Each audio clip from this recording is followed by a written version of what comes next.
Hello, hello, hello, hello. This is another wonderful episode of Divine Intervention. We're on just a little bit early today, but guess what? We have a special guest with us. It's Mr. Chad Carpenter of the Tundra Comics. Can y'all see that? See that? Worldwide comic strips all over the world. He is well renowned. He is world renowned, and his comics are so absolutely hilariously funny. So I wanted to bring him on today, and the reason why I want to bring him on today because there are so many serious things that are going on. I want people to know that you know what, it's okay to laugh, and it is a season of laughter and rejoicing. So, without any further ado, I want to introduce to you Mr. Chad Carpenter. Let's give him a well round of applause. Woo! Thank you, thank you, Uh, thank you, thank you for being on the show today. I know we've had a little interesting things that have happened in the background, but we're not going to talk about those things because obviously you need to be on this show today. So, thank you. go ahead. Thank you so much. You're welcome. Just to give you a little background story, when I originally wrote my book, and this is for the audience, Shift from Fear to Faith, I actually attended a book signing, and I just wanted to get some, feedback on, how to market the book and some of the things that I could do. And Mr. Carpenter was sitting; he had his books, and I was like, I'm just gonna go over there and talk to him. And we ended up having a conversation for about 30 minutes or so. And he gave me some really, really good tips and some positive information on how to market my book and what it's like to be an author. And, even a few of I believe he gave me a few of the pitfalls on what it is to be an author and to market. So anyway, after all, that was like 3 years ago, about 3 years ago, we actually met. And so we've been keeping in contact, and he has so many things. Not only that he's written in terms of comic strips, he's actually done a film. He has, like I showed you this book. Look how big this book is. Look at that. This is huge. And if you could see the pictures, can y'all see that? They are so funny. So I actually have the calendars. I give them away as gifts. I actually bought. He has mugs. You have T-shirts too, right? Oh yeah, anything Yeah. I can make a buck on. But they're all absolutely hilariously funny. They really just. Look at this picture right here. Can y'all can't see that picture, but so Mr. Carpenter, would you mind? Do you mind if I just call you Chad? Because Mr. Yes, Carpenter. please do. Yeah, so please don't call me. Absolutely. Okay, so Chad is his bio is actually quite funny. In the beginning, when I was just reading it and checking it out, he says that he was born at an early age. Okay, he was True abandoned by story. his parents. He was. I thought that was pretty ingenious and pretty funny. But he said he was abandoned by his parents when he was 20 on his 20th birthday, and he was forced to wander aimlessly in his neighbor's backyard. There, he was adopted by a pack of friendly ground squirrels and taught the ways of small rodents, subsisting mainly on grass, seeds, and insects.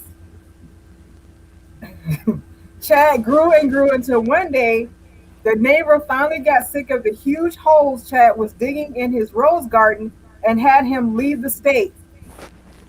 Thus, in 1988, Chad moved from his home in Alaska to Sarasota, Florida, where he had a nice opportunity to learn some of the cartooning tricks of the trade from Hagar the Horrible creator Dick Brown.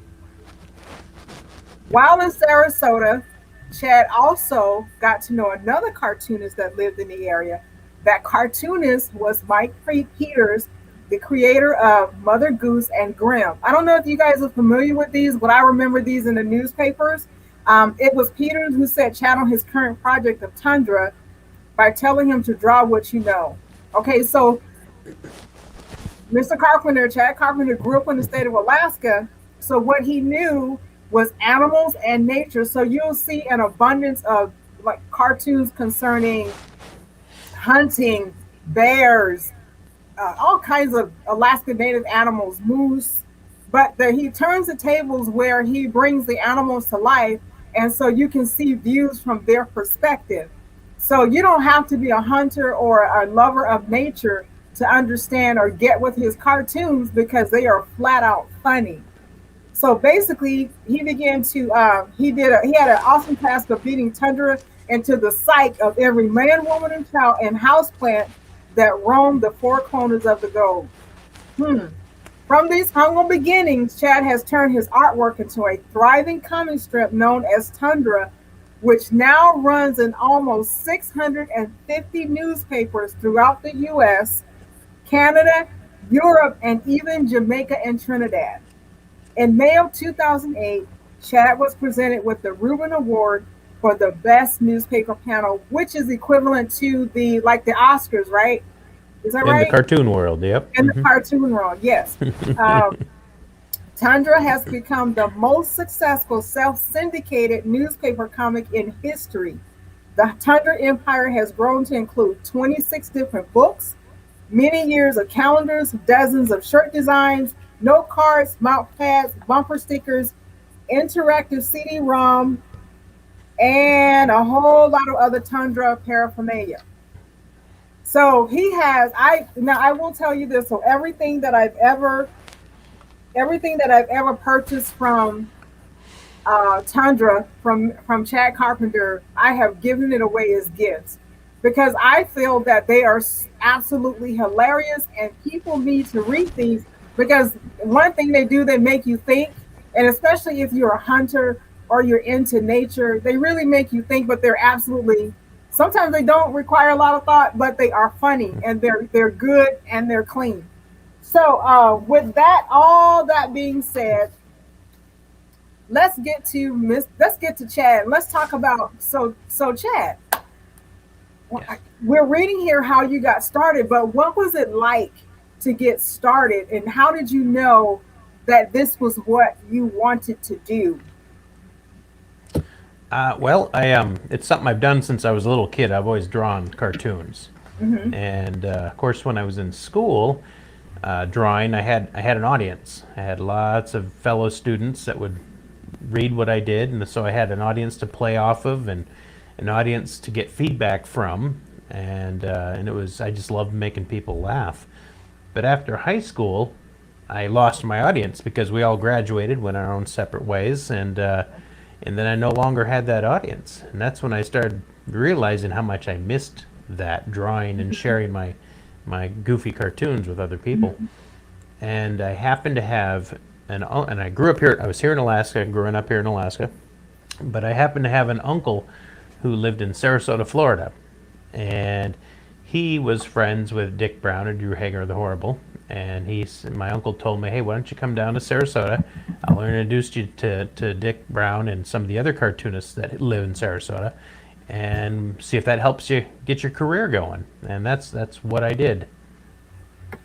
Wow. So how long were you so from that time point, so how did you know, even though you talked about you were doing the to do the Tundra comics for Alaska because that's what you do. So how did you come to the point where you decided that okay, so this is what I'm going to do? And did you know that it was going to be successful? No, no, not at all. It wasn't until I was down in Florida there for a couple of years, and I had gotten to know also Mike Peters, like you had mentioned, who still draws Mother Goose and Grimm, and he was always one of my favorite cartoonists. And he told me one day I asked him, I said, how do you come up with a comic strip that you can draw day after day, year after year, without burning out, without running out of ideas?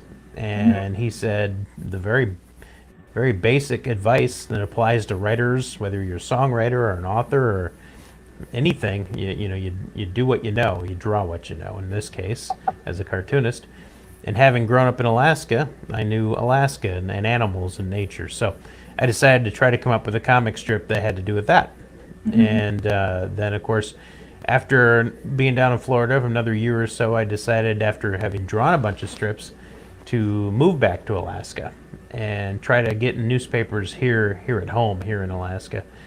And that was what I did. So in 1991, I moved out of Florida. I moved back home and moved to Anchorage actually, and went to the Anchorage Daily News, the biggest newspaper we had, of course, and set up an appointment and met with the features editor, and I had 36 cartoons that I'd drawn, and I met with him, and I handed him my stuff, and he looked at them, and he was kind of going through them one at a time, no expression, never smiled, never laughed, nothing, just went through them one at a time.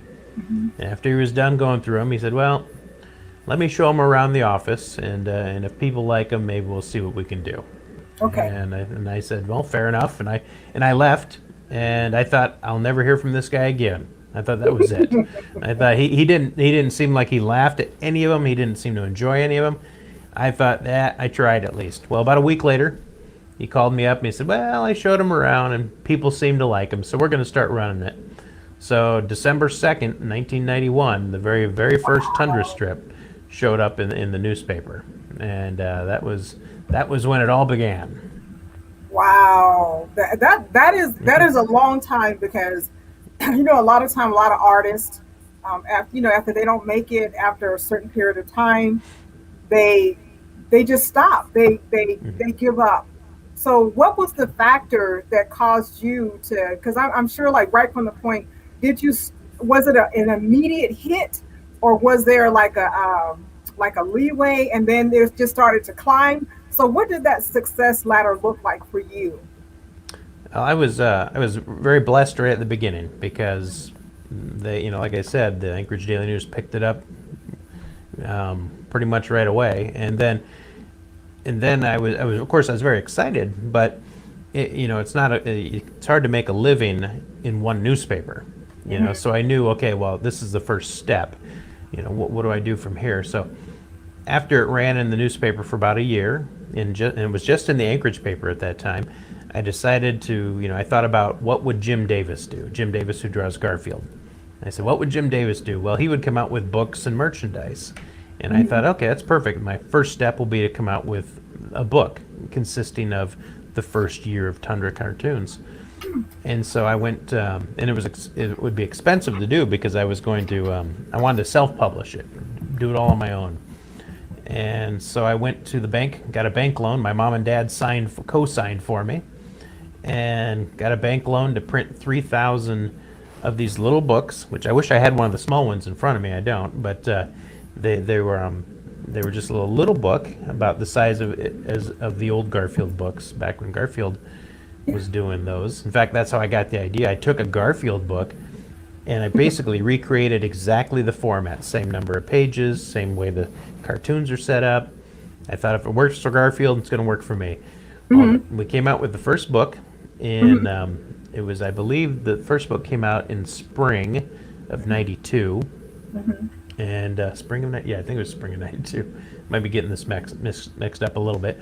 But so I started selling them at different markets. Like we have a weekend market in Anchorage that gets a lot of tourists and a lot of locals. And I also was selling them to bookstores. And we sold out of all 3,000 in 6 weeks. Wow. And that's when I realized, because at that time I had a real job. I was a security guard at the Performing Arts Center in downtown Anchorage. Yeah. And which I loved that job because basically that job enabled me to sit and draw because my job was basically to let people in the door when they came to the door. Well, that didn't happen very often, so I sat in the back security booth drawing cartoons. And got But paid. so the book came out, sold well, and that's when I realized maybe I can make a living doing this. Maybe it's possible, because while I was also a security guard, I was also going through the process of becoming a state trooper. My dad was a retired state trooper, and I decided I wanted to become a trooper, and that's what I thought I was. Actually, I thought my whole life I was going to be a trooper, because that's what my dad did. I was a student trooper for many years, and had gone through the process, and they were getting ready to send me to the academy in Sitka, and that was coinciding with when I was selling my book. And then once the book did so well, I realized I have to make a decision. Do I stick with wanting to become a state trooper, or do I go with being a cartoonist?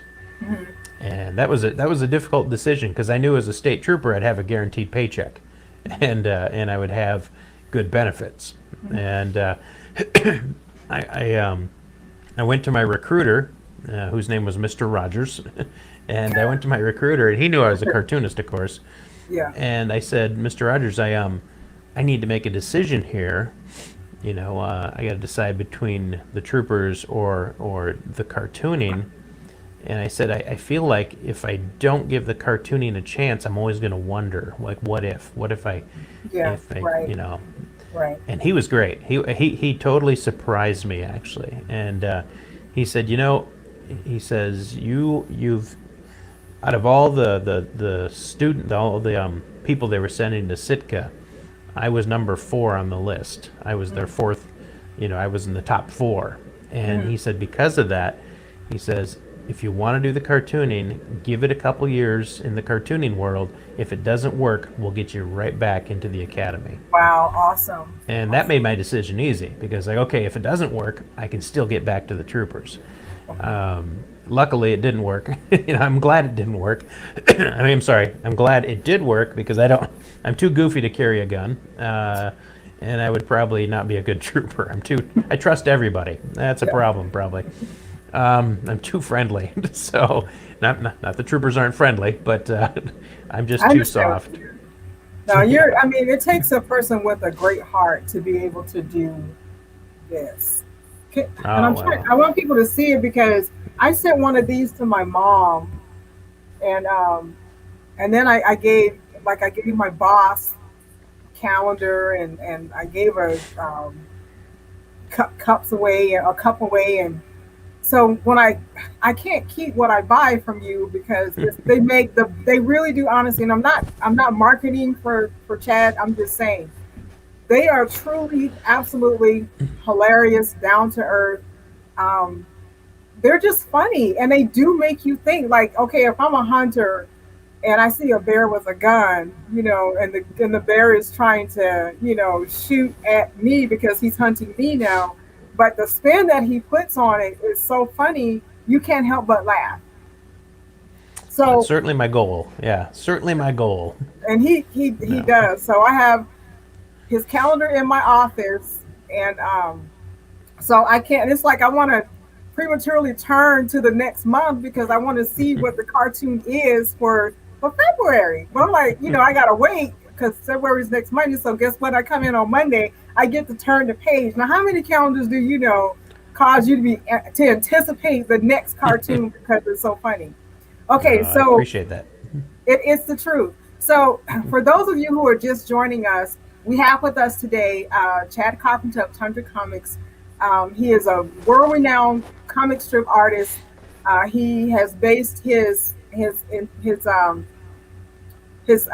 what he does in Alaska. So we're talking about animals, we're talking about nature, and his comic strips are all around the world. They're in numerous newspapers, but he originally got his start with the comic strip right here in Alaska. So we're just talking, we're just having conversation, and we're talking about his comic strip, and we're talking about how did he get started. So let's move on with our next question. So I saw, and you share with me that you have a film. You've done film, and Yes. just like, wow. So okay, before I get too excited, can you tell us about one? How did you get started in doing a film, and then tell us about it a little bit. All right. Yeah, it was. I think it was around 2013, 2014. So I had been drawing Tundra for many many years at that point, and I realized that what I do as a cartoonist is a very solitary thing. I come up with my ideas when I'm alone. I draw when I'm alone. That's the only way I can do it. Actually, is when it's quiet and when it's real. There's not a lot of distractions. But having said that, it's very solitary. I don't have people to really to work with, and I really missed that. I really wanted to do something that I could do artistically, but with a group of people, like-minded people who also had the same goal. And I was driving back from a fair, the state fair in Fairbanks, and it's a 6-hour drive from Fairbanks to my home in Wasilla. And I started thinking about wouldn't it be fun to make a movie? A movie that way I could be surrounded by people who are very artsy and kind of fun and creative. And by the time I got home in that 6 hour drive, I had formulated an idea of what kind of movie I wanted to make, what the plot would Okay. be, and I started thinking about also how would I raise the money to, because it's even a very low budget movie is very expensive, Right, right. and so that's how that kind of kicked in. That's why I decided I wanted to make a movie, was to surround myself with creative people Okay. and kind of have more of a social life, I guess. And so that's why and so shortly after that, I called my brother up. My brother, big brother Darren, lives in Fairbanks. I called him up. I said, "Hey, I got this idea. I would like, I want you to help me with this." And Darren is very, very creative as well. He's actually his career. He's an IT guy. He works with computers Oh, and wow. phones Okay. and all this. But he's actually very creative, and he and I work really well together because I'm a lot better at coming up with like big ideas, and he's a lot better at coming up with the details to make I come up with like the skeleton of the project, and he's great at putting the flesh on it and making it really good. And so that's how we worked with both movies we've done. I came up with kind of like the basic ideas and how to raise the money and where we're going to film and getting the actors and all that stuff. And Darren is fantastic when it comes to writing scripts. And so he wrote the screenplay for both movies. And the first one, which I don't know if you'll be able to see it, this first one's called Moose the Movie. See if we can see it without a glare. That's Oh, okay. Yeah. Oh, yeah, right yeah, there. yeah, yeah. Yeah. Okay. And like my comic strip, it's ridiculous and silly. It's good fun. It's family friendly. It depends on your family, I guess, but it's family friendly. But it's the kind of movie that's it's just silly fun. There's nothing. We don't take ourselves too seriously. It's all filmed here in Alaska. It's beautiful scenery for one thing. But the basic plot of it is, it's about a half man, half moose, a moosator instead of a minotaur, a moosator that terrorizes the small town of Gangrene Okay. Gulch. Okay. And Gangrene Gulch has a park ranger that has to join with a few of the other folks from Gangrene Gulch to stop the moosator. And again, it's a comedy. It's ridiculous. It's silly. Wow. So I like that, and I'm I'm gonna get that. So so how can real quick commercial break. So how can we get your products? Because like I said, and we're going back to, so those of you who are just joining us, we have with us today comic strip author, illustrator, Chad Carpenter of the Tundra Comics. Is all over the world. He is an award that's equivalent to the Oscars. He is, I mean, he's in 650 countries. Is it 650 nations? Right, 650 650 newspapers. newspapers. Yeah. Yes, so he is like well renowned, and he's like a really, really great guy. He's super, super, super funny. But one thing about um, what I found out about Mr. Carpenter is he has loads of wisdom. So if you, and I'm just going to say this, so if you want to get in contact with him, you can reach him at www.tundracomics.com. And I'm sure I'm just volunteering him for all this information because you are a living, breathing success story. And there are many people in the arena of video, books, illustrating, children's books, movies that need to know how to stay consistent, how to persevere when pressure comes. How do we continue to stand when it looks like everything is about to fall? So I am volunteering this Chad Carpenter for maybe if you need some advice. If he has time, you have to ask him. Don't ask me to maybe give you some tips and some input. But I would ask you to go to www.tundracomics.com. Check out his material. Buy some T-shirts and some cups because I'd rather walk around with a T-shirt that's like super funny and with a positive message than saying something negative and having a sour attitude. Okay, so now that we've gotten the commercial break out of the way, let's talk about where are the newspapers. So you 650 newspapers. Hmm. How can Yeah. someone in their city or their state get a hold of your comic strips? Well, hopefully, if of course newspapers are having a hard time, and they have been for years, but Yeah, due to the whole COVID thing, it has it's made even more difficult for newspapers. But yeah, Tundra's everywhere from the L.A. Times to the San Francisco Chronicle to the New York Newsday, all over the country, in between. But there, a lot fewer people read newspapers nowadays, of course. So the best way to probably track my stuff down is we have a Patreon page, and if you become a Tundra patron, and if you're not familiar with what Patreon is, it's something that a lot of artists are using, singers, songwriters, writers, like whether even like journalists, have Patreon pages, and it's patreon.com. That's Patreon. But people, artists of every from all over the spectrum, have these pages where you can go, and it's kind of like a subscription thing. In my case, it's $5 a month is what it is. But with that, you get every single Tundra strip. You get 365 Tundra strips every year, plus a whole lot of behind the scenes stuff, a whole bunch of other silliness, um, stories about the comic strips that got people mad at me because there it's amazing sometimes. Of course my strip is family friendly. I'm always trying to yeah. make people laugh. That's my number one thing. I never try to offend anybody, but you might be surprised that there's always somebody out there who Always wants to be somebody that's offended. gonna get it, Yeah. even if it's Oh like, yeah. even as I as a believer in Jesus Christ. Like I remember one time I did a conference and I had this beautiful flyer drawn up and it was just and it was fire and a dancer and somebody called me on the carpet because they said it was offensive and I'm like, how can this be offensive? But I thank God there was someone that came to my rescue and explained to them that this is not what it is. You're looking at this the wrong way. And Yeah. I didn't have to defend myself. But there are Yeah. always going to be somebody who will stick up for you and go to battle for you.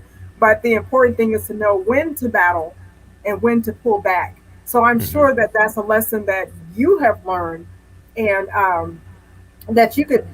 Would you be willing to just like give us a little snippet, like with the particular story that you just told us? So, how did you handle that? What are some of the tools that we can take away to be able to handle people who are like commenting on our stories, our Facebook pages, our books, Yeah. writing reviews that are negative? What would you say? Well, I think the most important thing is, first of all, don't respond right away. When you read a negative Yeah. comment, Hmm. walk away.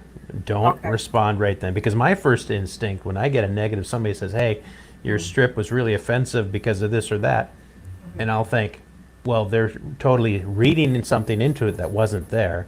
They're deciding to be offended by something that Hmm. didn't even exist. And my first intention is to write back and say, you're a moron, you're a pinhead, go away. But that's not the right thing to do. You got to step back, calm down, and then go back. And I try to be very diplomatic. I don't cow down to them, and I don't say, oh, I'm so sorry. I let them know. I said, well, thank you for your comment. I'm glad you read my strip. However, you've totally read something into it that didn't exist, and I'll explain where I was coming from. But at the same time, I don't just go down there and go, oh, you're absolutely right. I'm sorry. I mean, if I was somebody who wanted to offend people, that's Yeah. what I should say. I'm sorry, but I try to let them know that what they read or how they read it was totally incorrect. And I Hmm. have found that most of the time they will reply again, and they will tell me, I'm so sorry, I read that wrong. Oh, I'm so sorry, I was thinking something different.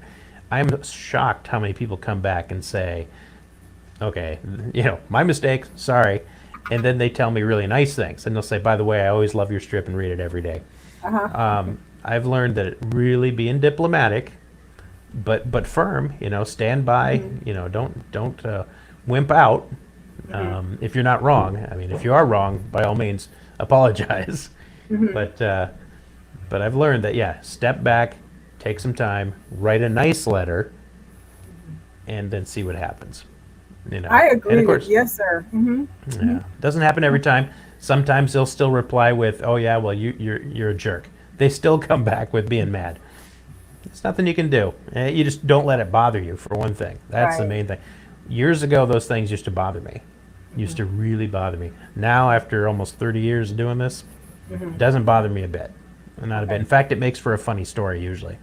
And I've Yeah. someday I'm going to put out a book with some of the negative emails I've gotten, and then I'm going to put my responses in there too. But again, about half the time I get they'll reply and they'll say, "Okay, I'm sorry, I was wrong," and that's always nice. Yeah. Wow. Wow. That's whew. But we still have to. I mean, we have to deal with negativity on a daily basis, and that is one of the main reasons why. One of the main reasons why I'm having you on the show is that we as people, we don't have to live in the negative bubble. There Yeah. is more to life than being angry or upset Mm-hmm. because somebody did this or somebody did that. We have to take the scales off and then look at situations from a different perspective. I'm saying look Absolutely. at it from the perspective of positivity. So the main reason why you are here on the show is because you're a man of great joy, delight, you're funny, you make people laugh. And I want people to remember that you know what? It's okay to laugh. It's good to laugh. It's good to be able to have things in your home like Tundra. Okay, look at that. Laugh until it hurts. This is a really big book. How much was this book? It's 1995, but it's worth every penny. And then the thing about it is, oh, look at the inside, guys. Okay, so there are no black and white. Can y'all see that? There's no black and white photos. They're all color, and they're clear to understand. Like I can't show you, all the pictures because it's like mine, and I don't want y'all to take my book. But if you want one, because he has a cup now, he has a cup that has the actual has an actual cartoon on the mug. So I need to get some more. I gotta buy more. But I am not trying to sell a product. But what I am doing, I want people to be encouraged to know that we need to see people for who they are in terms of the good stuff.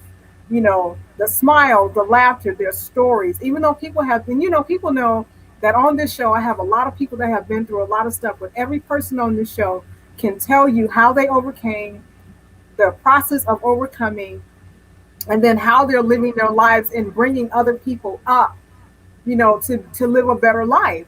So on that note, so Chad, do you have a mentorship program, or do you have are there people that you mentor to help them get through, to see the laughter, or how to be a comic book illustrator? I have in the past, yeah. I haven't in the last few years, but in the past, I've certainly had, like through a high school might call me up and say, "Hey, we have a student who really wants to be a cartoonist. Would you help him out?" And yeah, by all means, I've done stuff like that. And those kids have usually become really, really good friends. They're almost like little brothers to me at this point, because I just absolutely love and cherish them. But I don't have a mentorship program per se because I don't. My days are really weird because I don't. You have a 9 to 5 Monday through Friday kind of thing. It's much more of a. Some days I'll sit in front of at my desk and draw all day, and then other times I'll go just go out in the woods and goof off in the woods all day. It's just so organic. It's so unscheduled, and that's the way I have to be. I found I've tried to do the thing where I wake up in the morning, go down to my studio, and start working. It doesn't work that way. I have to feel like it, and if I'm not in the mood to be creative, I'm not going to be creative.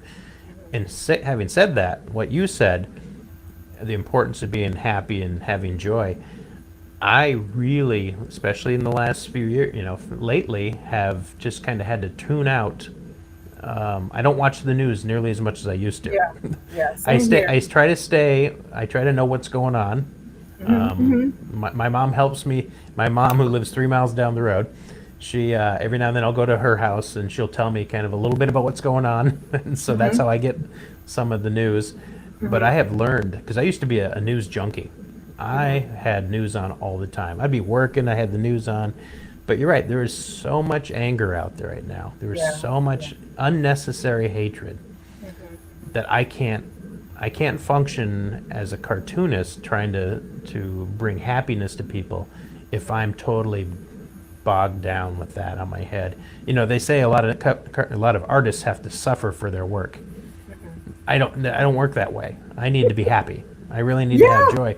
And Yeah. and, and so I think it's important. Then I realized the longer I disconnect from the news, what's going on, when I do peek back into it, it is so alien to me and so foreign. And I can see once I separate myself from it for a while and then look at what's going on, I realize how incredibly ridiculous it is, how incredibly unnecessary, how people are just so angry and full of hate for the stupidest reasons. Yeah. I agree. Yeah. And it's like, oh my gosh, the longer I'm away from it, it's almost like you get outside of it and you look from the outside in, and you realize how embroiled people, how easily people get sucked into that, Yeah. and So how get easily they affected. Yeah. stay there. Mm-hmm. And it makes me want to just go live out in the woods sometimes. Just go live out in the woods in a cabin and just draw my little cartoons. I know we can't do that. We Yeah. can't just totally separate. Especially if you want to help in some way. I don't want to just separate and not help. I want to at least be able to change things. Mm-hmm. How I do that, I don't know. The only thing I know how to do is draw cartoons. So, but we live in a crazy world. But Yeah. you know what, sir? You're on the right track because you're bringing joy. You're making people laugh. And, I'm going to kind of have a succession of other people that are going to be on about just bringing joy back into people's hearts. Me, I meditate on scriptures, I pray and I have a relationship with the Lord. But then I remember that's great, but God also wants me to laugh because laughter is like a medicine and it does the body good, right? Oh yeah, absolutely. It's good and we need it. So, um, I got one more question for you. So, are you working on any recent products that you're able to share with us on today? Right now, actually, my big project is getting the new book done, and I'm going to have Okay. that finished in about 3 weeks. Okay. And mainly that's coloring it, because when I draw them, they're all black and white. They usually run on the paper in black and white, except for the Sunday strips are in color. Right. Right. But it takes hundreds and hundreds of hours to color all those strips, Right. and so I'm in the middle of that right now. Of course, the Oh. 2022 calendars are already done. I've done those, and that's how far in advance we have to do those. Hmm. And we will do a third movie. That's hopefully because the second one, here we go. Sudsy Slim Rides Again. There's our second one, Yes. and that one is, we learned a lot from the first one and we applied it to this one. It's ridiculous and silly, family friendly again. Yeah. Well, we call them PG-10. They're like PG-10 because there's some things in there that might be a little scary for somebody who's 5 or 6. Okay. Okay. But they're pretty family friendly other than that. And they're actually on Amazon Prime. Both of them are free. If you have Amazon Prime, both those movies are free right now. Oh, okay. So did And y'all hear that? They're of course free on Amazon Prime. you can get the DVDs on our website along with the books and calendars and all that. But if you have Amazon Prime, you can watch those movies for free. They're ridiculous and silly, and hopefully we'll just make you smile and laugh. And that's my goal, of course. And like you were saying, honestly, I don't see my wife and I say this all the time. I don't see how anybody can really, especially in this current world we live in. If you don't have Jesus, I don't know how you get through. And Yeah. so that's a huge thing right there too. Right. And so I yes. So, you know, I am so glad that you took the time to be a part of Divine Intervention on today. And this, like I said, I believe that people are going to be so blessed by your conversation. And I want to encourage people again to get to know Mr. Chad Carpenter of Tundra Comics. I bet that people have bought a newspaper and just totally gotten rid of the comic strip. But I'm going to encourage you, read the comics. They are there for a purpose and a reason. And I do believe that the newspaper is going to make a comeback. It may not be today or tomorrow, but there are some things I believe that are going to transpire where people are going to go back to reading the paper. So the most important thing now, again, for those, I know some just came on, and we're just about done. But this is Mr. Chad Carpenter. He is a world-renowned comic strip artist of the Tundra Comics. It has been an honor, absolute, positively honor to have you on the show today. I hope that people will take away from this some tips and some tools and some resources to continue with their dream and not stop, because it sounds like to me that you found that place where you were designed and created to do. And what I love about your testimony is this: you had to decide to make a choice. Now, I believe that even if you had gone on to be a trooper, I believe God would have brought you back to right where you are today. But you are, and even if you've never heard it, I believe that you're changing lives. I believe that you're bringing joy, you're bringing delight, you're causing people to change their perception concerning life itself, and that, you know what, it's okay to laugh. So, yes, kudos. Oh, thank you, Davina. You're very sweet. Appreciate that. So we thank you for being on Divine Intervention.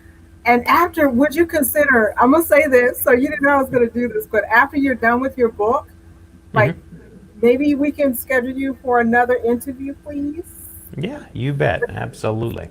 So we can talk about your new project and, like, from start to finish, what does it take to get it done and to see it through? So, like, maybe we can come back after the marketing and you sold some books or all of your books, and then we can talk about being a successful artist. Absolutely. Yep. I would be happy to do that. Okay, so I'm gonna hold you to that. That means that after this is over, I'm calling you asking for get you scheduled, because I know you're busy. And thank you for bearing with us with the technology. Thank you for hanging in there. Thank you for trying new things. Thank you so much for everything. So, again, this is Mr. Chad Carpenter of Tundra Comics, and this is Divine Intervention with your hostess, Davina Stallworth. We just wanted to bring you joy and maybe some tips and some tools to continue on with that dream, because there is a champion in you. So go ahead and shift into what you're called to do and be everything that God has called you to be. So with that, we say, do you have any last words before we close out? Just thank you again, Davina. I appreciate it. And let me know if you need anything else. Oh, I need some mugs and some T-shirts and some more comic strips. I know where you can find some. I've got a few laying around. Okay. All right. So thank you for joining us again on today. And until next time, Divine Intervention, there is a champion in you. Good night. Good night.